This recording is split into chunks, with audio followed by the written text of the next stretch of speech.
Good evening, good evening, good evening, ladies and gentlemen. Thank you so much for tuning in. This is your Realtor Hugo, licensed in Maryland with Long and Foster. As always, it is my pleasure to make your acquaintance and teach you a little bit more about real estate every day. So, today on the Daily Real Estate Live, we're going to be mastering offers and counter offers, your guide to smooth negotiations. And that is truly what we want to have. We want to have a smooth transaction from start to end, contract to close, as some would say. Number one for today, understanding the offer.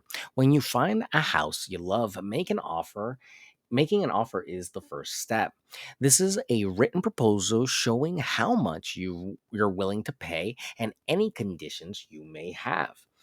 Make sure your offer is strong but reasonable based on the comparable homes in the area. You want to look for apples to apples, oranges to oranges. If it has a pool, compare it to one that has a pool. If it has a farmland, compare it to one that has a farmland. You don't want to look at this area, look at that home, and then try to juxtapose the value from that. No, you also want to limit your area of what homes you're comparing to probably less than a mile. And look at the homes that have sold recently because prices have changed so dramatically in the last few years. It can really make a big difference as to what happened in that particular area. With your real estate professional or realtor, you want to make sure that you're researching the market, being realistic with your offer, and including contingencies like a home inspection or financing contingency to make sure that you're protecting yourself from purchasing a property that might be more costly than you initially anticipated. Number two, the role of the realtor. Your realtor is your best friend during negotiations. They have the expertise to guide you through the process, suggest a competitive offer, and communicate effectively with the seller's agent. And it's probably the latter of all of those statements that matters the most. The buying agent should be your representative and your megaphone, voicing your best interest and intention at heart. So, we want to make sure that we're working with professionals that are well regarded in the industry, that have experience, and that are knowledgeable, that you feel comfortable with and are listening to your needs. That is truly the sign of a very good realtor, at least has that at their core. They're a very good listener. So trust your realtor's advice. Realtors know how to navigate tricky situations and they keep the process professional and smooth. Sometimes emotions can get wrapped up in the whole process and it can get really scary, for lack of a better term. We are here to help you with the anxiety and the stress of this transaction. And we're here to take away some of the fear of it too. So don't fear, rely on your realtor. That's what they're there for. That's what they've studied for. And that's what, more than anything, you want to make sure that you are on the same page with. Number three, making a strong offer. A strong offer isn't just about the price. It includes favorable terms for the seller, like a quick closing date or a larger earnest money deposit. Now, the earnest money deposit is kind of a security deposit. It's the initial kind of money that you put out there when you're making an offer. And basically, if you break the contract, you could potentially lose that money. So it serves as collateral for the transaction. Usually a higher deposit, a higher EMD, it's another way to call it. It means that you're more serious because remember, you're going to lose that money if you break the contract. So we see it all the time. People lose thousands of dollars and they just walk away. So some people have it like that. And it's just that type of situation for them. But we want to protect your money as much as possible. So knowing about your security deposit and your earnest money deposit is probably a very key thing to look at when you're looking for your strongest offer. It shows the seller you're serious and really ready to commit. Offer terms that appeal to the seller are probably terms that are quickest and fastest, making sure to take the advantage of how fast you can close your loan, and that really can make a difference when it comes to a competitive market. Be flexible where you can. When can you settle? Can you settle sooner? Can you settle later? These are all things that be great to have in the forefront of your mind. A strong offer can sometimes beat a higher, and that's something that a lot of people underestimate, that sometimes the highest offer doesn't necessarily always win out. There is something to the fact of writing a clear and clean offer. Offers that have no contingencies are very strong, even if they're not all cash. So don't feel intimidated when it comes to those moments when you're in the heat of battle trying to get this property. You're out there trying to win. So make your best offer the first offer you put out there. Number four, the counteroffer process. If the seller likes your offer but wants to adjust some terms, they'll send a counteroffer. This is normal. Don't be discouraged. It's just a chance to fine tune the deal so it works for both parties. They'll usually be very clear about what they're looking for in return, and they'll usually let you know their expectations. Expect counteroffers, review changes carefully, and decide what's negotiable and what's a deal breaker. Stick to your guns. If you have a deal breaker that's non negotiable, it's for a reason. And probably sure you're going to be kicking yourself later on if you happen to compromise too much. I think that's where really more than anything people feel taken advantage of when they get something that they feel like may have not lived up to their expectations. No one wants to feel sold, and that really can sit poorly with some people. So, we don't want you to feel that way. We want you to know exactly what's going on. So, reading the changes and reviewing everything and the negotiables and non negotiables that you have, knowing those will make sure that we're not getting into a deal you're ultimately going to be unhappy with. Number five, responding to counteroffers. When you receive a counteroffer, review it with your realtor. Discuss the changes and decide if you agree.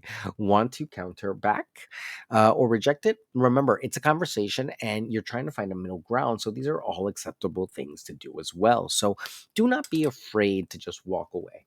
Sometimes that can be the solution. But remember, it is a competitive market and there will be a buyer for most homes. So take that with a grain of salt.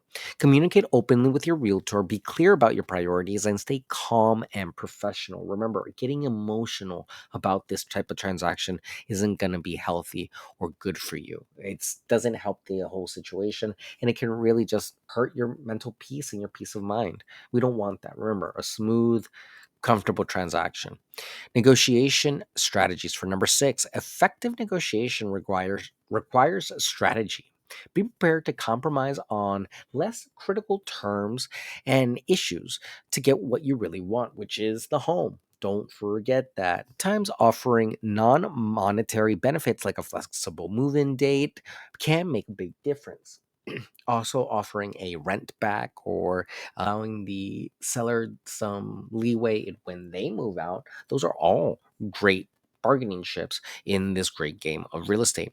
Prioritize your must haves, be ready to give and take, and creative solutions can lead to win wins. During lockdown, we saw people offering to cater meals and do a whole bunch of stuff for people. So, really, it's about getting the home. And if sandwiches are gonna seal the deal, then I will buy all the pot bellies that you could eat. If it's gonna mean they we're gonna go to close. Number seven, keeping emotions in check. It's easy to get emotional during negotiations, but try to stay calm. It's not personal. It's all business. Focus on your end goal, getting the home you want at a fair price. Your realtor is there to handle the tough conversations for you. Talk to them, communicate with them, be in line with them, and that way you aren't being blindsided by this stuff. Stay level headed, let your realtor lead, and keep your eyes on the prize. Make sure that you're setting yourself up to win by asking the right questions that matter to you. Knowing when to stay away. Number eight, sometimes despite your best efforts, the deal doesn't work out. It's okay to walk away if the terms aren't right. There will always be other homes, and your perfect match is out there somewhere. Now, don't just drop everything and walk away. As always, you should be working with a realtor, you should be working with a real estate professional if you're not working with me. But you should be at a point in the transaction where you can safely walk away and still keep your earnest money deposit. There are several points where you can do that and you can make sure that you're not losing money. No one wants to lose money on a house they're not going to buy. It just doesn't make sense to do that. So don't settle for unfavorable terms. Trust that more opportunities will come. Your realtor can help you find other options. You just got to be flexible. And remember, the real estate game is a game of getting into it early and often. So, the sooner you get into a property, the longer it builds equity and the more equity you build. Remember, it's just like stocks. You're in it for the long haul, not for the short term. Number 9, sealing the deal. Once you agree on terms, it's time to finalize the deal.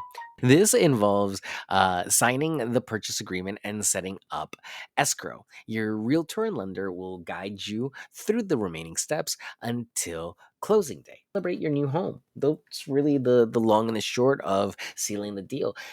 It used to be a lot more pomp and circumstance in the sense that you used to have everybody come to the table and buyers and sellers would meet there, and it could be very drama filled the way it used to be before. It used to be very commonplace, but now with closings and separate closings, it can be done over a couple of days with the convenience of anybody without leaving their homes. So it's truly an interesting and amazing time to be alive and to be a realtor. I feel very lucky and proud to be a realtor and during this era of our lives. Number 10, last one for today, post negotiation steps. After the negotiation, stay on top of the closing process, complete any remaining inspections, finalize your mortgage, and start planning your move. Before you know it, you'll have the keys to your new home. And that's what it's about. It's really about growing a profile. First home is the hardest, but if we could do the first home correctly, keep you winning, keep you living underneath your budget, and keep you progressing forward in the sense that you're just collecting these wins. I don't know too many people that have ticked off these boxes. And it's almost, to some, it's getting to the point of almost ultra rich to be able to afford a home. But I want you to really understand that this is possible. We can all purchase homes. We just have to change a little bit about what our expectations are and start playing the game correctly, and playing the game to win. You really have to take charge and seize the day if you're going to really progress forward. So I really do wish you all the best of luck when it comes to your negotiations and your offers and counter offers. If you're just joining us this evening, we are talking about offers and counter offers, navigating the negotiation process, and some things to know. If you have questions about real estate and want more personalized attention to your particular case, my name is Hugo Quintanilla. I'm a licensed realtor in Maryland with Long and Foster, and my phone number is 240-389-4846. My email is hugo@lnf.com. And my website is yourrealtorhugo.com. Also, feel free and check out my bio.site slash yourrealtorhugo for all my most popular links, I guess, are those.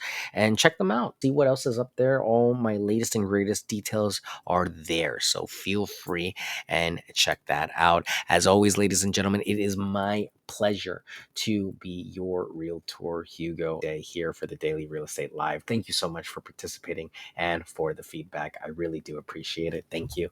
And thank you everyone for dropping by. I'll see you guys tomorrow. And lesson for tomorrow: closing the deal. Final steps for first time home buyers. Have a great night. Get some rest. I'll talk to you guys tomorrow. Bye.